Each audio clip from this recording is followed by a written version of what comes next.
Ja tu informāciju pielieto izmēģini praksē, tad tā kļūst par zināšanām. Citādi informācija ir tikai informācija. Šādi ir teicis ārsts, psihoterapeits un pirtnieks Juris Batņa, kurš šodien ir mūsu raidījuma telpa viesis. Savukārt telpa ir vieta, kur mēs runājam par cilvēkiem svarīgām tēmām. Par vērtībām, kopīgi tās meklējam, kas tās veido. Tāpat dalāmies pieredzē par ģimenes dzīvi, par laulību, par to, kā pārvarēt grūtības, saglabājot nozīmīgo. Mans vārds ir Gita Ignece. Un mani sauc Andars Ignets. Un mēs kopā rūpējamies par ģimenes vērtībām. Un ja arī tev tās ir svarīgas, tad noteikti esi ar mums šajā sarunā un novēlu, lai jums šodien dzirdētā informācija pārtop par zināšanām. Juri, pirtnieks un psihoterapeits. Kā jūs izvēlēties tādas diezgan atšķirīgas vai tomēr kopēju profesiju? Es droši vien varu uzreiz atbildēt tādā veidā, ka izvēle jau īsti nebija, jo manas saknes ir Latgalē. Es gan piedzimu Valmierā, un maniem vecākiem nebija savu pirts, bet bija tā tradīcija katru sestdienas pēcpusdienu, tas bija nerakstīts likums, reiz nedēļā bija jāiet uz pirti. Un līdz ar to droši vien, toreiz nebija profesija pirtnieks, bet tātad šī iešanas pirtī tradīcija, tas vienkārši nāk mūsu ģimenē, mūsu dzimtā. Man ir Latgalē savs Baķņu ciems Kaunats pagastā un arī Baķņu senkap no 9. gadsimta, kā tur cik tālu esat dabūjis viss aizrakties. Tur Latgalē tā ir tradīcija. Tās ir vērtības, tāda pirts ir. Īstenībā šīs lietas ir ļoti saistīts, jo līdz 19. gadsimta vidum, varbūt gan rīt vai beigām, kas tad bija pirts? Pirts bija zemnieks slimnīca.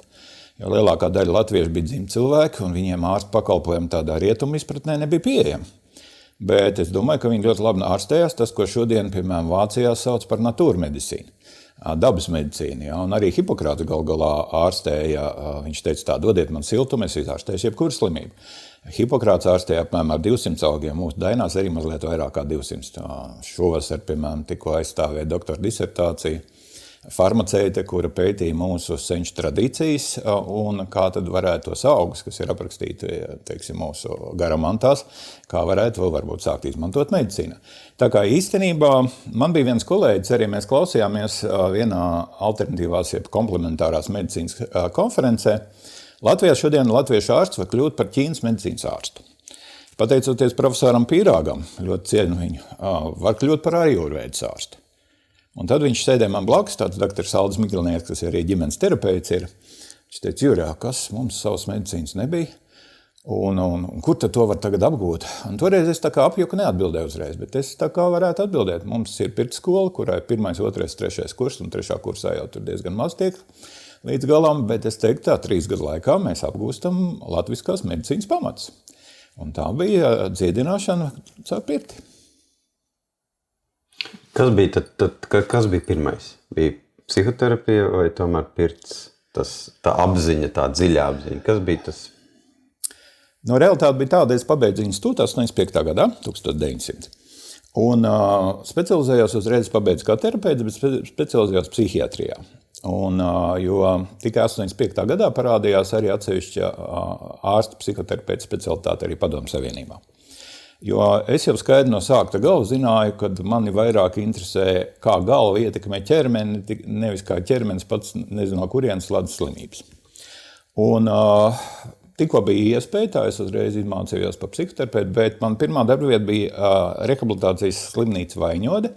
Tajiem laikiem tā bija tāds ļoti ekskluzīva situācija, kur nebija rēstis, kur bija brīvais režīms. Protams, tur nebija cilvēku psihozēs, bet ar depresijām, ar panikām, ar tādām pietiekoši smagām lietām.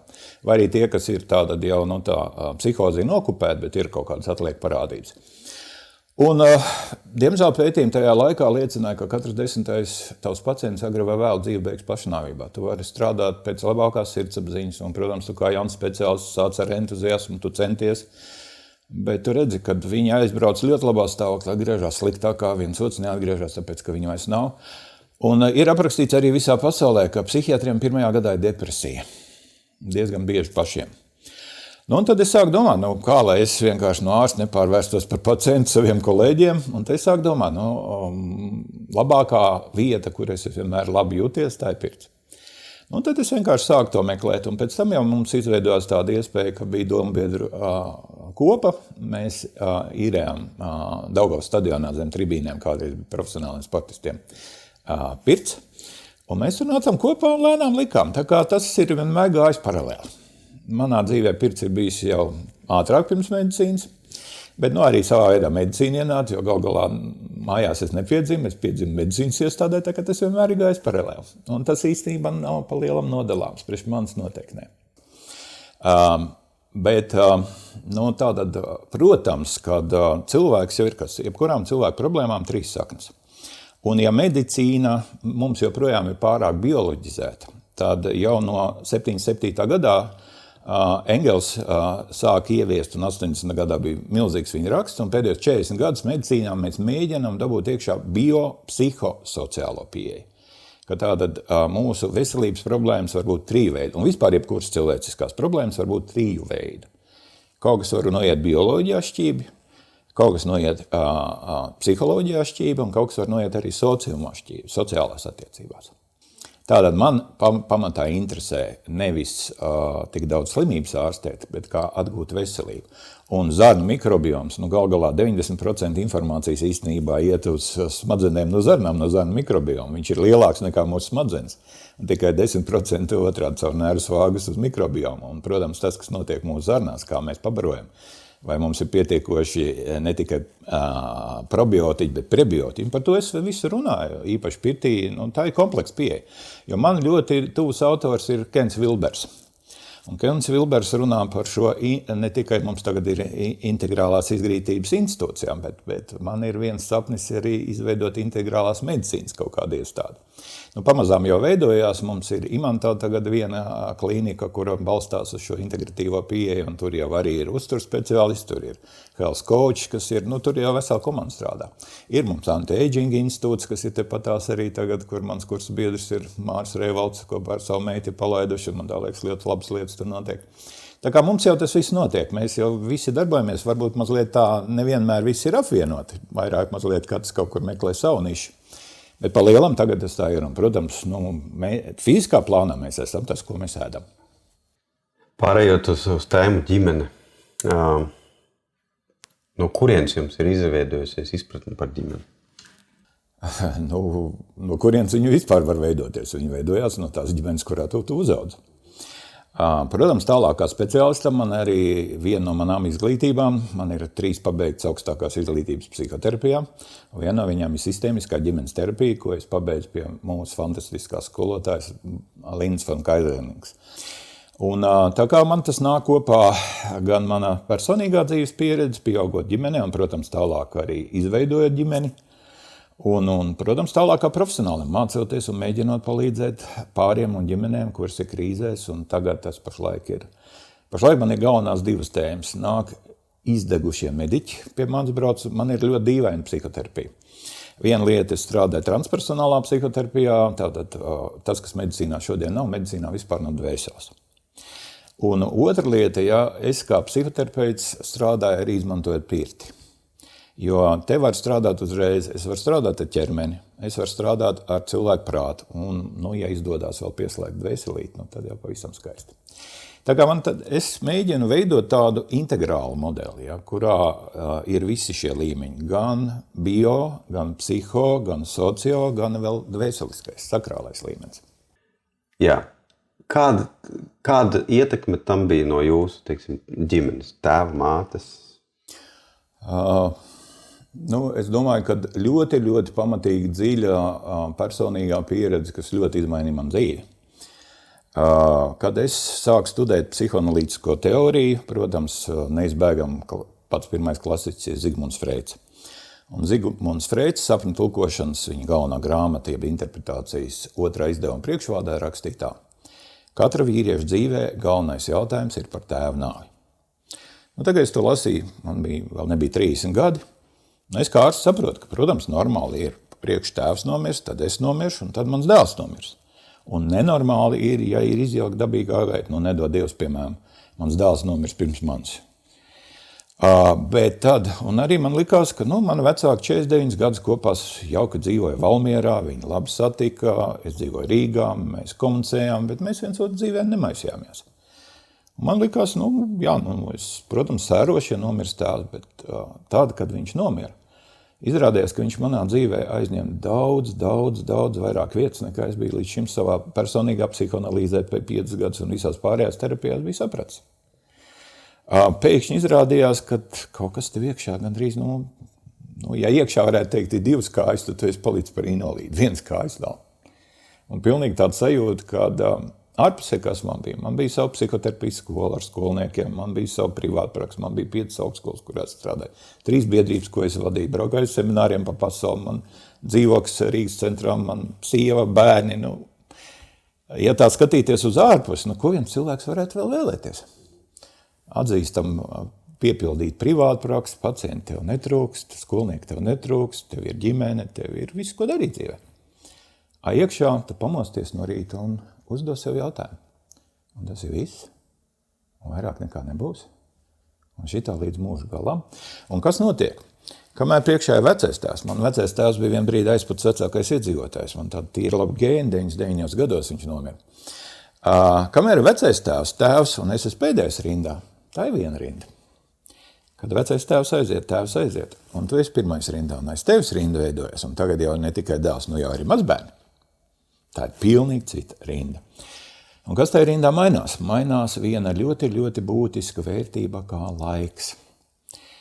Jā, 17, 18 gados mēs fantazējam, kāda būs man pieaugušo dzīve, man jau no 8 gadu vecuma bija absolūti pēc vecās mātes nāves bija skaidrs, ka es būšu ārsts. Jo tad, kad viņi nomira, man neviens īsti nerunāja, un tad es pie sevis nolēmu, tā sev apsolīju. Es kļūšu par ārstu un cilvēki nemirs. Protams, 8 gados, kāda izpratne. Liekas, kad ārsti ir dievi un viņi var visu, un ja tu būsi labs ārsts, tad tie, kas ar tev komunicēs, tie noteikti nemirs. Protams, šodien es saprotu, ka tas ir dabisks likums, un neviens ārsts nevar būt pat reanimatologs vislabākais, nevar tam pretī stāvēt. Bet tā kā tas ir tās pamatlietas, uz kurām es savā dzīvē balstījos, un attiecības ar tēvu. Protams, pirmās attiecības mums ir māte, jo nav tāda vispār jēdziena kā bērns. Kur ir bērns, tur vienmēr ir māte. Vēl nesen kādu laiku atpakaļ varēja pateikt, kurš nav bērntēvs. Tagad var precīzi pateikt, kurš ir. Un līdz ar to tur jau vairs ģenētika mums ir, kopš cilvēku genoma projekts ir atšifrēts, ir ļoti daudz dod atbildes pašlaik. Pašlaik nāk tik daudz zinātniskas interesantas informācijas, īpaši neiropsihiatrijā, neiropsiholoģijā. Par smadzenēm mēs uzzinām tik milzam daudz, ko agrāk mums vienkārši nebija iespēja zināt. Līdz ar to daudz lietas ir ielikts mums, protams, no bāzes. Un pirmā pieredze, jebkurā mums ir, 9 mēneši mēs dzīvojam, kas no kurām tuvāk, komunismu paradīze. Tu dzīvo bezmaksas dzīvoklī, bezmaksas apkura, ēdināšana par brīvu, klusums, miers, nekas nav jādara. Un es parasti saku, ko mēs svinam dzimšanas dienā? Es saku, mēs svinam traumatiskā notikuma atceres gadu dienu. Pēc 9 mēneši tev izmet uz ielas, un kā mēs reaģējam? Bļaujam pilnā rīklē. Mēs protestējam, tāda paradīze beigusies. Kas ir jāsāk darīt? Jāpiepūš vaigi, jāmēģina māc kaut ko no krūts izspiest. Un tā krūts nevienmēr ir tur, kur tev vajag, nedod to, ko tev vajag, tik, cik tev vajag. Neparvēlt arī psihoanalītiķiem bērnu Melānija Klainā ir tāds jēdziens, pat labā krūts un sliktā krūts. Labā krūts ir tā, kas tev dod to, ko vajag, tad, kad vajag, tik, cik vajag. Sliktā krūts, kas nezinu, kur ir prom. Un tātad mātei Vinikots, viens no man tuviem bērnu psihoanalītiķiem, Donalds Vinikots teica tā, mātēm nav jābūt ideālām, jābūt pietiekoši labām. Un pietiekoši laba māte var uzminēt šo frustrāciju. Bet, protams, kas ilgus gadus, ir bijis, varbūt psihoanalīzē vairāk ir klasiskajā ir ideja par trīsstūri, attiecībām trīsstūrī, Bet man ir viens cits tuvāks psihoanalītiķis, Maikls Bālins, un Maikls Bālins runāja par to, ka tomēr bāze mums ir tās pārattiecības. Viņam ir viņa pēdējais slavenākais darbs, bāziskais defekts. Tas ir jautājums par to, kā bērns izveido attiecības ar māti. Jo pa lielam, ja mēs tā varam teikt, attiecības ar māti nosaka tas, kā es jutīšos iekšā. Jo es jau esmu bijis viņas iekšā, Un pēc tam mums ir tāds teiciens, ja ir dzirdēts. Mums ir iekšē orgāni. Par tiem daudz maz mēs orientējamies, kurs ir. Bet ir tāds teiciens iekšē pasaule. Kur atrodas? Pamatā viss ir ierakstīts mūsu smandeļveida ķermenī, mūsu amigdalā. Tas ir cietais disks, kurā viss ir ierakstīts, un latviešiem vienā teicienā nav taisnība. Pa vienu ausu iekšā, par otru ārā. Viss, kas ar mums ir noticis, mūsos ierakstās. Un tātad, protams, tā ir pirmā bāziskā pieredze attiecības ar māti. Vai es biju gribēts plānots bērns, vai man vecāki ir bijuši precējušies, vai gluži otrādi es pieteicies neplānots, negribēts, un tad tu piespiedu kārtā, kā padomu laikā, ja bērns pieteicās, jāprecās ir. Tagad jau ir izsina dažādi, mums ir vairāk kā pus bērnu pašlaik dzimst nereģistrētās attiecībās, kas, manuprāt, ir pilnīgs absurds. Kāpēc tas ir absurds? Jo, šai ziņā arī tās lietas, ko es esmu mācījies kā profesionāls, sakrīt arī ar manu personīgo uzskatu, jo ir viena lieta, ir tavu profesionālās vērtības un ir personīgās. Tur ir skaidrs, ka dabā jau ir parādīts, kas. Nevar divas spermatozīdes satikties un radīt bērnu. Nevar divas olšūnas satikties un radīt bērnu. Bērns bioloģiskā plānā rodas, kad satiekās sievietes olšūna ar vīriešu spermatozīdu. Un nekas cits nav izdomāts. Pat ja tas notiek, man kursa biedri daži nodarbojas ar mākslīgo apaugļošanu. Vienalga ņem ko? Ņem olšūnu un spermatozīdu. Sievietes olšūnu, vīriešu spermatozīdu. Līdz ar to bioloģiski tur vispār nav par ko diskutēt. Bet arī tālāk psiholoģiski. Arī psiholoģiski, no vienas puses mums ir pieredze mīlēt gan māti, gan tēvu, bet kaut kādā brīdī es apzinos savu dzimumu, un tad sākās te viss tās psihoanalīzes teorijas par to, kāda, pirmā sieviete, ko es mīlu, mamma. Neizbēgam. Jebkuras vīriešu dzīvē pirmā sieviete, ko viņš mīli, mamma. 9 mēnešus viņas iekšienē dzīvoju, pēc tam uz viņas rokām pie viņas krota. Puse gēna man ir viena no viņas. Bet man ir otrs ļoti būtiskais cilvēks, mans tēvs. Un ja māte dod to, ko mēs neatdosim viņai nekad, dzīvību, arī sieviete nevar atdot mātei to, ko viņa dod, bet viņai ir tā fantastiskā iespēja iedot dzīvību tālāk. Tad, ko iedod tēvs? Tēvs iedod dzimumu. Un ja bērnam viņu vaino, ka viņš ir nepareizā dzimuma, man ir diezgan daudz bijuši terapijā, ka piedzimst nepareizā dzimuma, tā nav bērna problēma. Tā ir tēva problēma. Ja viņš grib dēls, bet viņam dzims meitas, ja otrādi viņš grib tikai meitas, viņam ir tikai dēli. Tā kā tēvs pa lielām ir pirmā pieredze par lielāku pasauli, par ārējo pasauli. Un tātad manas attiecības ar tēvu nosaka, kā es uzvedīšos ārējā pasaulē. Tajā, ko jūs stāstījāt par tēvu un ka viņš ir aizgājis, un es tā saklausīju, ka jūsos kaut kas mainījās. Jā, ļoti pamatīgi. Jā, kas ir? Iet runa par vērtībām vai pastāstiet vairāk, kas notika jūsos?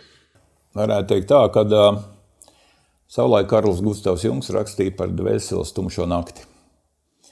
Kad to apmēram pa dzīves ceļu ejot, es sasniedzu kaut kādu vidusposmu pārēju.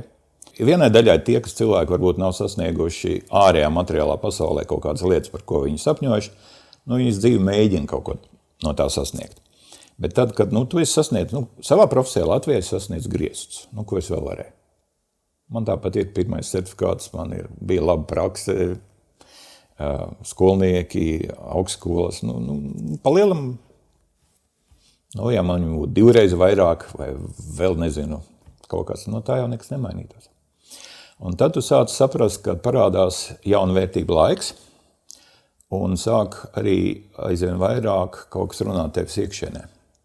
Ne tik daudz vairs ir vērtības ārienē, ne tik daudz vairs tu piegriez karjerai vai tādām lietām. Tu sāc domāt, kas tu patiesībā esi. Un tas viss manifestējās ar to, ka, diemžēl, arī manai bērnmātei bija attiecīgi kaut kāds posms, kad viņai arī gribējās no vairāk manas sievas bērnmātes. Viņa gāja terapijā, un tagad viņa ir junga analītiķis, Nospēļu terapijas institūta direktori. Kad viņai bija maz bērni, tad mūsu kopējā, tad kas viņa bija? Jora Baķmas sieva. Jā, viņa bija maisaimniece. Es atbildēju pārpus, viņa atbildēja pa iekšpus. Mums bija tāda diezgan pietiekoši klasiski patriarchāla ģimene. Bet, protams, principā šodien šie modeļi vairs nav tādi. Un tad, kad cilvēks gribēja atgriezties dzīvē, tad, diemžēl, mūsu attiecības tajā brīdī es biju tādā eksistenciāli iekšējā krīzē, un tad mēs pieņēmām lēmumu, kad mēs šķiramies. Tā kā es esmu gājis savā dzīvē arī caur to. Kas ir tās vērtības, ko jūs tēvs atstāja jums mantojumā? Laikam pati galvenā vērtība ir tā, ka mātei bieži vien bija tādi diezgan strikti uzskati. Mans tēvs prāt atrast kopēju valodu ar jebkuru, un varbūt tieši tāpēc es esmu kļūst par psihoterapeitu, jo mans arī uzdevums ir reizēm atrast kopēju valodu ar tiem pacientiem, ar kuriem es kā cilvēks varbūt nekomunicētu. Vismaz man tā rīcība nekad nebūs pieņemama. Tātad mēs varam mēģināt paplašināties, nezinu kur, bet kaut kur ir kaut kādas lietas. Ļoti, ļoti svarīgi, ja mēs runājam par sociumu, ir pašlaik tiek nepārtraukti uzbrukts robežām. Ja, un visu laiku mūsu robežas, mūsu tiesības tiek pārkāptas. Kaut kādu, nezinu, augstāku vai sautību nolūku dēļ. Tas ir viens, turēt robežas, un tāda viņas nevar būt bezgalīgi elastīgas. Un otra lieta, īpaši vīriešiem tā ir liela problēma, kaut kādā brīdī lūgt palīdzību. Amerikāņiem ļoti tipiskais ir tas John Wayne sindroms. Vientuļais karavīrs, ja man ir brūces, tad es nolienu alā, viens pats kaut kur maliņā. Sievietēm ir dabiskāk nāk kopā, dalīties, runāties vīriešiem. Īstenībā es pašlaik jau 2 gadus mācos kopā vēl ar 4 50 plusgadīgiem vīriešiem, kas ārējā materiālā pasaulē ir daudz ko sasnieguši un kur karjeras ir. Mēs tagad mēģinam lēnām mācīties, kā kļūt par sevis kā vīriešu labāku versiju. Un tas, protams, ir tāds nebeidzams ceļš, varētu jau teikt, ārprāts. Psihoterapeits, kurš jau strādā vairāk kā 30 gadus, vēl joprojām principā, neizbēgam, mēs topam. Neviens mēs neesam gatavi. Un es domāju, ka pamazām es kļūstu par labāku sevis kā vīriešu versiju. Kā jūs redzat, cik svarīgi, vai pasaule mainās vērtību uztverē? Viena lieta, teiksim, mums katram ir savs individuālā vērtība attīstības ceļš.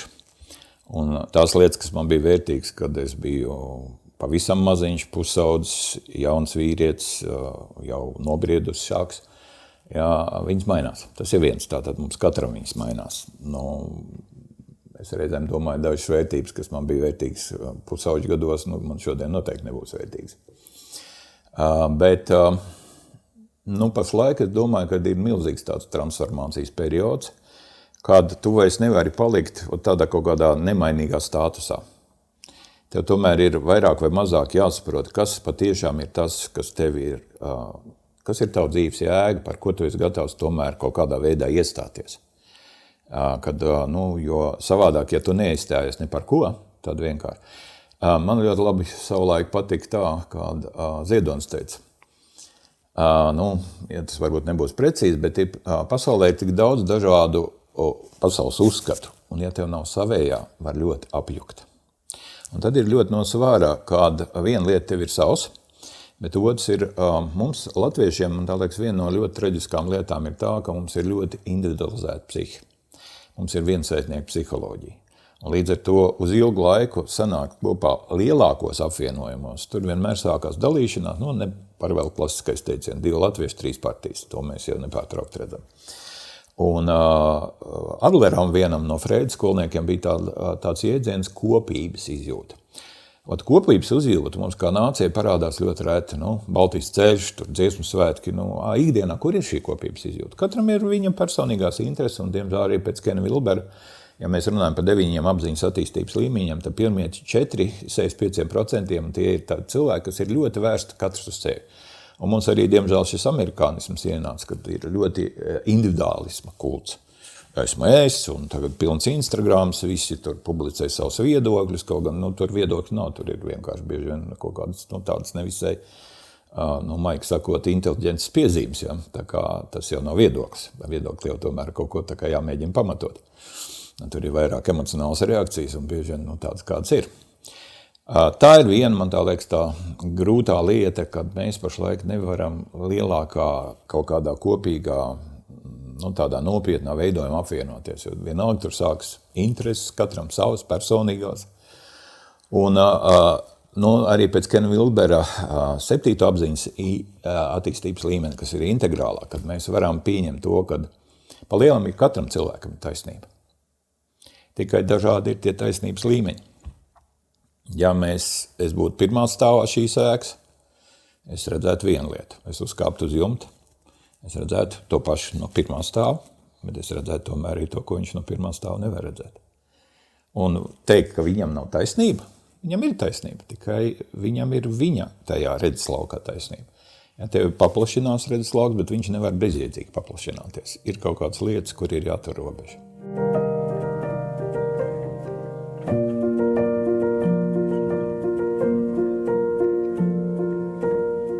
Kā sadzīvot ar atšķirīgām vērtībām? Tas, ka mums šis redzējums ir pilnīgi atšķirīgs. Tā ir tā sarežģītā lieta, kad mēs iepazīstamies, mums ir simpātijas. Bet tas, kā viena lieta, kas ļoti daudziem cilvēkiem ir sarežģīta, ir tēma par empātiju. Un empātija nevis simpātija. Tas ir tad, kad es mēģinu iekāpt otru čībās, un es mēģinu iztēloties, kā man būtu bijis tajā. Sākot ar elementāro līmeni, kur arī Bībelē bieži vien reklamējā, ka nedari otram to, ko tu negribi, lai dara tev. Un tad, kad tu mēģini mazliet varbūt iet, un mana profesija, protams, visu laiku trenēm, kuru vēl dzīvē es varētu tūkstošiem dzīves izdzīvot kopā ar saviem pacientiem, paralēli savējai vēl. No šī viedokļa psihoterapeita profesija, man liekas, ir viena no interesantākām. Protams, ja tev interesē tu pats un cilvēku vispār. Ja tu pats par sevi neinteresē, cilvēku neinteresē, tad noteikti tā nav izvēles profesija. Un viņam man iedod iespēju no tik ļoti dažādiem leņķiem paskatīties, pat tādiem leņķiem, kuri man nav pieņemami. Mums ļoti ātri šodien iet kādu nosodīt. Mums ļoti grūti iet ar to, lai kādu saprastu. Psihoterapeita profesija tai ziņā ir iedevusi man noteikti to, kad es pirms kādu nosodīt mēģinu viņu saprast. Jūs esat precējies? Jā. Jūs neesat šķīries? Nē. Bet te pašā laikā šodien tā statistika ir diezgan skarba, salīdzinot 50 gadu atpakaļ. Jā. Kas ir mainījies un kas jums deva spēku neizšķirties? Nē, es jau biju šķīries. Tā kā nav tā, ka es nezinu, kas tas ir. Šai ziņā laikam man īstenībā ļoti patika Jo Rubeņa grāmata Viņa un viņš, un kur mācītājs var atļauties arī runāt par seksu. Vienīgais, kas, manuprāt, tajā grāmatā bija sadaļa, bet kas varbūt arī saistībā ar to pasaules uzskatu, tēma par enerģētiku, tur nebija par attiecību enerģētiku, bet par attiecību psiholoģiju tur bija, un es arī viņam piekrītu, ka varbūt liela daļa pāru varētu arī neizšķirties, ja viņi būtu griežušies pēc palīdzības. Pēc palīdzības īstā brīdī un pie kvalificētiem speciālistiem. Tā kā kaut vai man arī nav tā, ka es strādāju pāriem un vispār pēc terapijas paliek kopā. Psihoterapija tas nenozīmē, ka mēs mēģināsim salīmēt to, kas ir nesalīmējums, bet tas nozīmē to, ka varbūt mēs viens otru vairāk sapratīsim un mēs nekļūsim par ienaidniekiem. Ir tīpaši, ja mums ir kopēji bērni. Ja es esmu kļūst par tēvu, pat ja kāda juridiski iestāde man atņems tēva tiesības, bērnam ir tikai viens tēvs. Nav pirmais tēvs, otrais, trešais tēvs, vai bioloģiskais tēvs, psiholoģiskais tēvs, tas tā nevajag būt. Ir tikai viens. Un viss tur nav ko diskutēt. Pārējie varbūt patēvi, varbūt mātes vīri, varbūt viņam kaut kāda dzīves paraugs, skolotājs, draugs, bet tēvs ir viens. Tāpat kā māte. Bet šā laikā 50 gadu atpakaļ nebija attīstīta psihoterapija. Jā, tikai ne pie mums. Bet viņa arī, tā palīdzība ārēji nebija tik ļoti pieejama. Te šā laikā arī precējās, tāpēc, kad bija, tas nebija forši, ja tev bija ārpus laulības bērns, ne? Un arī mazāk šķīrās. Kas ir mainījies jūs pie? Bet 50 gadu atpakaļ mums nebija televizora, mums nebija interneta, mums nebija datora, mums nebija telefona, mums ļoti daudz kā nebija. Mēs nevaram dzīvot ar to ideju, kad tagad pēc 50 gadiem es esmu baigi gudrs paskatīties tiem 50 gadiem atpakaļ. Mēs dzīvojam šodienā. Lai kā man, piemēram, varbūt neliktos nesajūsmināt, neuzrunāt mūsu senčus tālā pagātnes vēsturi, kur gan mums ir ļoti skolās bieži vien diezgan atžgāri mācīti. Jā. Un vienā lietā es pat Rainim nepiekrītu. Rainis teica, mēs esam maza tauta, bet mums ir ko dot pasaulē. Tad es gribētu tomēr laikam pat tikt būt bezkaunīgs pārfrazēt viņu. Un teikt, mēs esam dīža tauta un mums ir ko dot pasaulē. Un tātad, bet mēs nevaram dzīvot ne 50 gadu atpakaļ, nevarbūt es varbūt gribētu 9. gadsimtā pabūt tur, kur man ir senkap no 9. gadsimta. Pabūt ar tiem cilvēkiem, kas te senkapos guļ, ar viņiem satikties. Es to nevaru. Es dzīvoju šodienā. Un tātad mēs nevaram skatīties, kas tur toreiz bija. Mums ir jāsaprot, kas notiek tagad. Jā, bet es runāju par vērtībām. Vērtības, jā, bet, protams, vai tad tu gribi teikt, vai tad 20 gadu atpakaļ tavas vērtības nebija savādāks? Bija. Bija jauns džeks. Tad ko tu runā? Mums visiem viņas mainās. Okay. Vidēji statistiskais padomu vīrietis, kas veid dzimumāk 2 minūtes, 2 sekundes, nekur dabā neeksistē. Nav tāda vidēji statistiskā. Statistika un psiholoģija, viņas nav lietas, kuras mēs varam salīdzināt. Ir katrs konkrētais individuālais cilvēks, un katram konkrētam individuālam cilvēkam tās lietas mainās, kā tu pats teici, man 20 gadi arī man. Un, protams, mēs kaut kur droši vien mēs kopā visi, kā visa planēta kaut kur virzamies.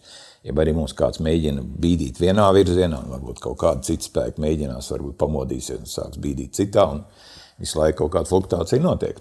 Tādā līmenī es neesmu Dievs, un es par to līmeni nezinu neko. Bet, protams, man ir mainījies mans pasaules uzskats, piemēram, tad, kad es sāku studēt psihoanalīzes teorijas. Tas bija viens, un tad, kad es satiku savu tagadējo sievu un ar viņu iepazinu, sāku domāt, kāpēc es esmu piedzimis Latvijā? Ko nozīmē būt latvietim šodien?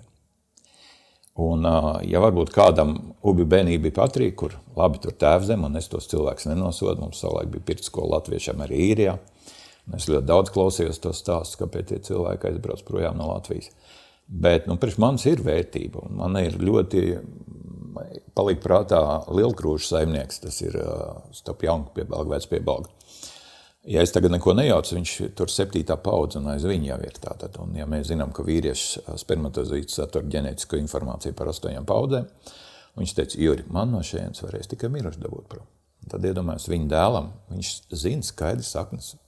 Visi viņa dzimtas vīrieši ir 8 paudzes bijuši vienā vietā.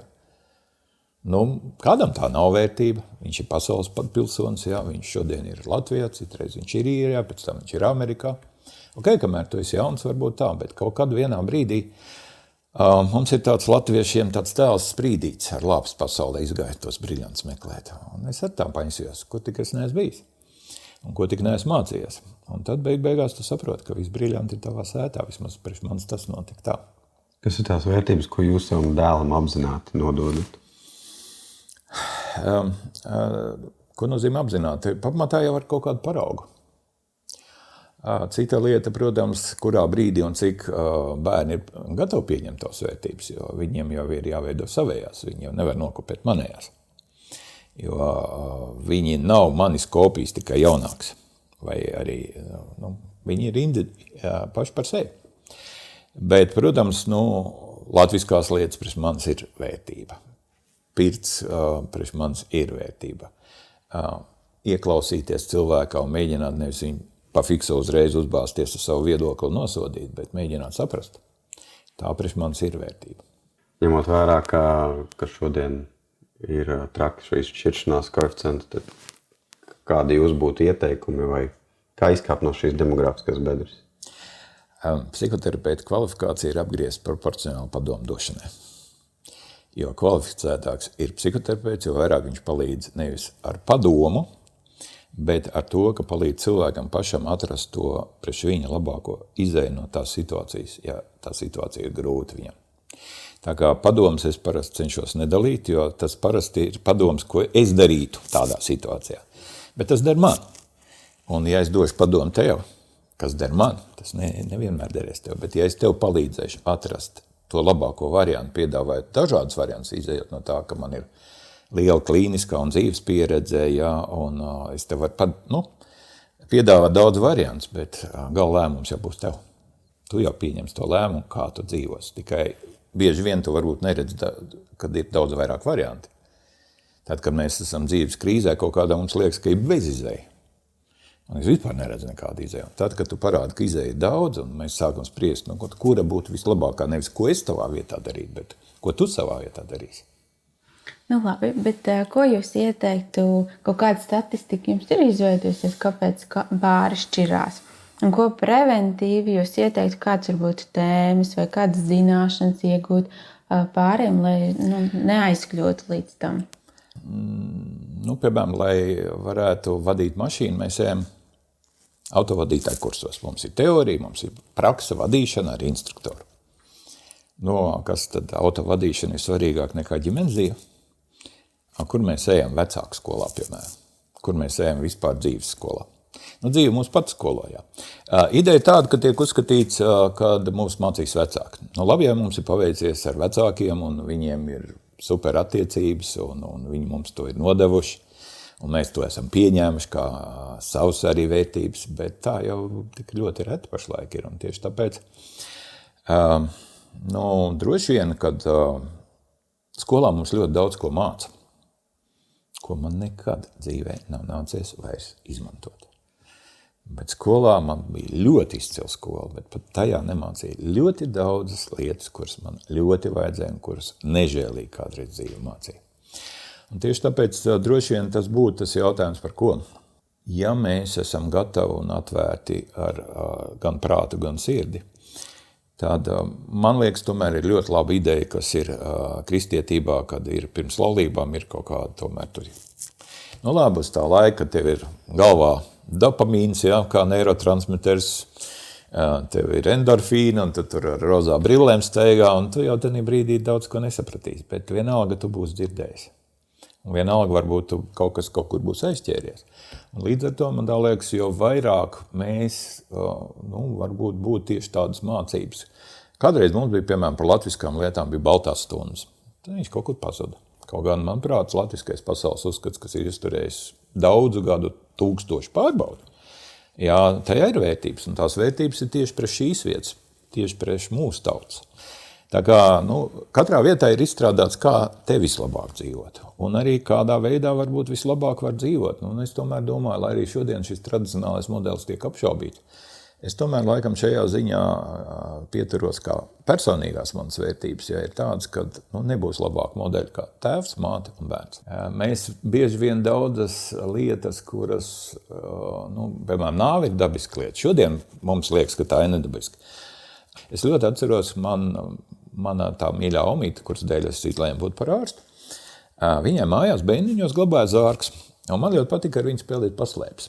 Un viena vieta, ko es atradu, kur viņa man nemeklēja zārkā. Tur viņai bija zālīts, buntīts, un es te pa zārku malu skatījos, kā viņa man meklēja un nevar atrast nekur. Tā kā es no viņas iemācījos, ka nāve tas ir dabisks sadaļa no dzīves. Tas ir kaut kas dabisks, un tā nav nekāda grūtība. 9 mēneši mēs visi mammai vēderā dzīvojam. Kurš no mums tagad ir mammai vēderā? Neviens. Mēs esam miruši. Mēs taču nedzīvojam kādi iekšienē, mēs nedzīvojam ūdenī, bet mēs piedzimām. Jo miršana ir arī vienlaicīgi dzimšana. Mēs tagad esam savā ķermenī, mēs elpojam gaisu. Un kaut kad būs nākošais miršanas, dzimšanas process. Tā traģiskā lieta, kas šodien ir, medicīnā nav dvēseles. Un, ja cilvēks medicīnā ir gaļas gabals, tad mēs mēģinām ar to gaļas gabalu pēc iespējas vilkt viņa eksistenci.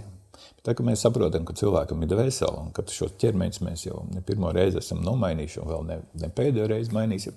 Tas ļoti nomaina uzreiz visu, tas ir īstenībā pamats.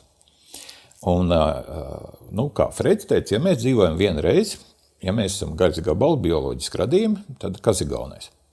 Pēc iespējas vairāk baudu, pēc iespējas mazāk ciešana. Loģiski. Bet, ja tev ir cita ideja, ka tev ir dvēsele, un tu tādu dvēseli atnāk šeit mācīties caur prātu un ķermeni, tad pilnīgi cits pasaules uzskats. Un es nemēģinu pārliecināt tos, kas dzīvo šī bioloģiskā pasaules uzskatā, ka tu esi gaļas gabals, kas dzīvo vienu reizi, un tad pēc iespējas vairāk izvairīties no ciešanām un vairāk baudas. Mums vienkārši pat nevar būt saskars punkti, jo tam cilvēkam tas pasaules uzskats ir būvēts pilnīgi savādāk, un viņš nepieņems manējo.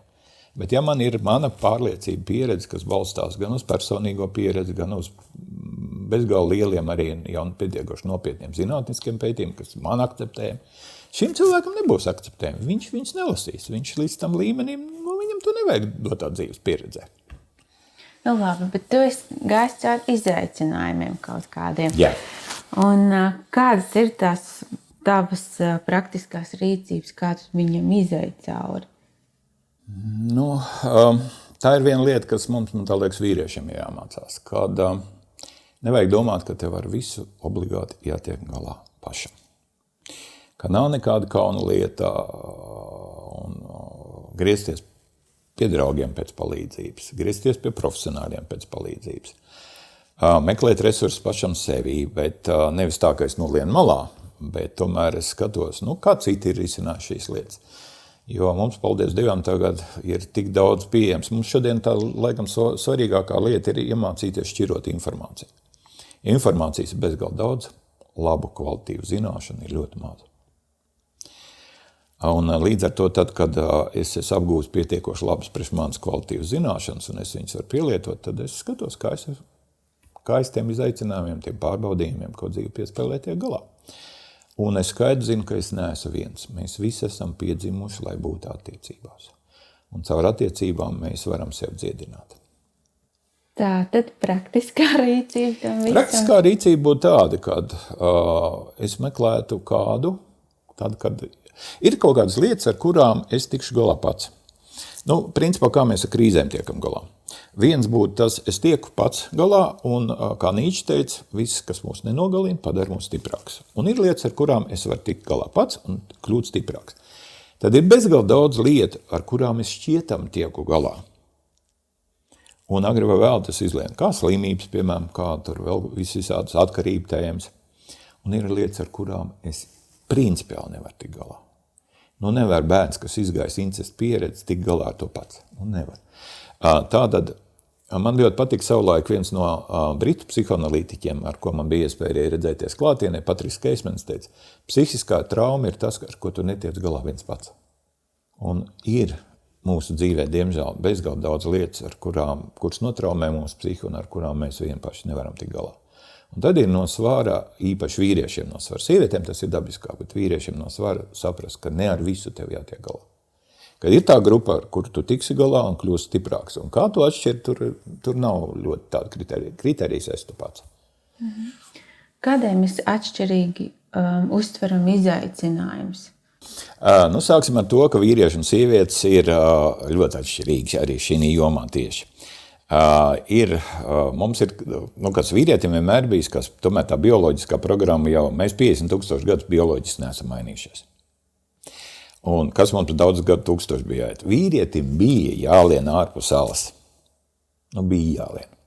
Un bija jāiet medīt. Un bija jāstājās pretī lācim. Un pirms tam varbūt arī tur dinozauram vai mamutam. Un līdz ar to vīrietim iziet un pakļaut sev briesmām, bet toties pēc tam būs lielā balva, tas ir tā kā gēnos. Sieviete tā kā tomēr viņai bija jārūpēs, lai kāds pieskatītu tajā brīdī, kamēr to esi pēc mamote, to bērnu, to alu, to uguni.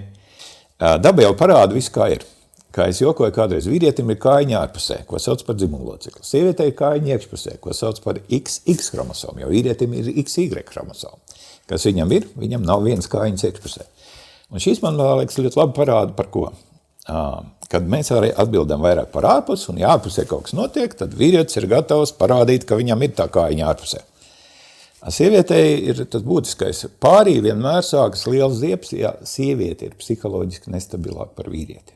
Mums jau tā kā bioloģija parāda, par ko mēs katrs atbildam. Vīrietim ir dabiskāk atbildēt par ārpus, un sievietei ir jau programma atbildēt par iekšpusi. Nevienu vīrieši, izņemot Švarcnegeru vienā filmā, iekšpusē nekas nav attīstījies.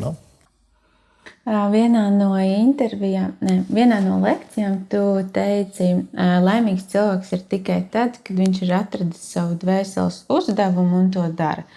Kā atrast savu dvēseles uzdevumu? Tātad jā, jo mēs pamatā varam saprast kaut ko pēc vajadzībām. Ķermenim ir vajadzības, prātam ir vajadzības un arī dvēselē ir vajadzības. Un dvēselē kādas tad ir vajadzības? Dvēselē viena no pamatvajadzībām ir būt laimīgam. Un tiešām man ir joprojām pārliecība, ka tu pa īstam esi laimīgs tad, kad tu dari to, kas tavai dveselē šī iemiesojumā, šī reizē ir jādara. Un tieši tāpēc viena no idejām ir tāda vērot, ko dara mūsu bērni, kad viņi ir maziņi. Tad, kad viņiem jau dzimums ir apzināts, ar ko viņi var stundām darboties. Kādreiz caur to jau var sākt. Man, piemēram, no bērnības es atceros, viena no mīļākām spēlēm bija dakteris spēlēt. Var jāteikt, ka es joprojām, kā sāk bērnībā spēlēt, tā turpina spēlēt dakteri. Tā kā kādam citam varbūt ir cita spēle, kāds spēlē kariņu un aiziet armijā, kāds cits spēlē tur klucīs ceļu un viņš ir celtnieks. Es tev pilnībā piekrītu, bet runājot par šiem, piemēram, maziem bērniem, lielākā daļa vecāku jau no pusotra gada bērns aizsot uz bērnu dārzu un viņš redz burtiski kādu 2 stundas vakarā savu bērnu. Viņš jau nepaspēs viņu izpētīt, vai tas varētu būt iemesls arī tam, kāpēc daudz cilvēki vēl joprojām nesaprot, kas viņi ir. Savulaik mums tagad laikam tāda psihologa nav, bet bija tādi saucamie karjeras psihologi. Un tad ir vesela testu baterija, kura principā tā kā gan fizioloģiski, uz ko tev vairāk ir spējis. Tātad man ir kaut kādi dotumi, kurus es varu izkopt kā līdz spēja līmenim, jā, un tātad to jau var noteikt. Tālāk, protams, ir tas jautājums, kas tev ir kaut kādas vērtības. Man, piemēram, bija viens klients, kuram vairākās paudzēs tēvs un vēl citi tur bija, teiksim, ķirurgi. Un viņam tagad skaidrs, ka viņam būs jābūt par ķirurgu. Viņam patīk būt mūziķim, un viņam padodas. Viņš atnāca, ko tad man darīt? Man visi radi ģimenes spiež, ka jāiet mācīties medicīnu, bet viņš saka, viņš saka, kas ir šitā mūzika? Tas ir hobijs, tas jau nav darbs. Darbs jau kādam tur palīdzēt, izglābt dzīvību, jā, tas ir kaut kas nopietni. Un tā mēs strādājam, es viņam palīdzēju izturēt to spiedienu, vienu brīdi ģimene no viņa novērsās, bet tagad viņš ir. Viņš neatteicās no sava sapņa. Pat tā, ka bija spiediens liels un ģimenes tradīcija bija cita. Jūs minējāt, ka jūs bijāt arī pirtsskola Īrijā. Es pieļauju, ka jūs esat arī, es nezinu, vai tā pareizi teikt, pirtējs vai pēris, tā ir laikam pareizi, pēris arī, nelatviešus. Jā. Ar ko latvieši tad atšķirās? Jūs minējāt tas individuāls, jā. Bet kas ir vēl tas īpašību kopums, ko jūs redzat, ar ko tad atšķirās latvieši uz citu pasaules faunu, uz citu tautu faunu pasaulē? Droši vien brigaderi teica, Dievs daba darbs. Mūsu vismaz senču pasaules uzskats ir ar dabu saistītā reliģija. Tas nav ar personu saistītā, kā tas ir kristietībā, Kristus. Mums ir Dieva redzamākā un skaistākā daļa ir daba. Un, piemēram, arī mums ir grāmata, ko mēs kopā ar sievu esam sarakstījuši. Mēs esam vienīgā tauta, kas aicina pirtīt Dievu. Un kā tu Dievu var dabūt te pirtīt? Tā kā liekas jocīgi. Bet daba ir Dieva redzamākā un skaistākā daļa. Un mēs, piemēram, pirtī nesam ļoti daudz dabas. Tāda mēs esam, latvietim ir viena lieta. Mums ļoti patīk būt dabā, lielākā daļa. Mums ļoti daudziem patīk būt pie zemes, kaut kur savus zemes gabalu. Un tomēr, ja mēs paskatāmies, varbūt šeit Latvijā mēs reizēm varam izlaisties, bet tikko tev jāizbrauc un jāsāk dzīve kaut kur svešumā. Piemēram, tai pašā Īrijā, ko es dzirdēju, ja jāizvēlās, piemēram, starp latvieti, kas ir ar vienu kvalifikāciju un kādu citu tautu, kam ir tāda pati kvalifikācija, ņems latvieti. Jo latvieši ir citur parādījuši, ka mēs, protams, strādāt. Varbūt Latvijā šeit uz vietas nevienmēr, jo te liekas, te es kaut kā izdzīvošu, te ir viss savie. Bet tur, kur vairs savie tik daudz nav, tur saprotu, uz ko tu vari paļauties. Pats uz sevi un savām darba spējām. Kāda ir jūsu, kā to nosaukt, vīzija? Kāda ir jūsu vīzija Latvijai pēc 50 gadiem? Es pieļauju varbūt, ka mums ir tādi cilvēki, kur tiešām ir izcili vizionāri, bet es viņš neesmu. Tā kā man nav tādas vīzijas, kāda būs Latvija pēc 50, es īsti nezinu, kas būs pēc mēneša. Tā kā es droši vien neaizraušos ar to, kas nav man stiprā puse. Es atzīstu, ka ir vizionārā pasaule un ka tā nav halucinācija. Kaut gan bioloģiskā psihiatrijā kādreiz ir ļoti grūti nošķirt halucināciju no vīzijas. Jā, bet visas lielās reliģijas, piemēram, radīja nevis slimu cilvēku, bet vizionāri. Un droši vien mums ir vajadzīgs kāds vizionārs, kuram ir liela vīzija par to, kas varētu nākt un iedvesmot visu nāciju. Es tas taču neesmu. Kāds ir jūsu novēlējums Latvijai? Mēs esam lēmti attiecībām, un mums pamatā ir kas, mums mantojumā ir atnācis varbūt viensētnieku psiholoģija. Labs kaimiņš ir tas, ko neredz nedzird.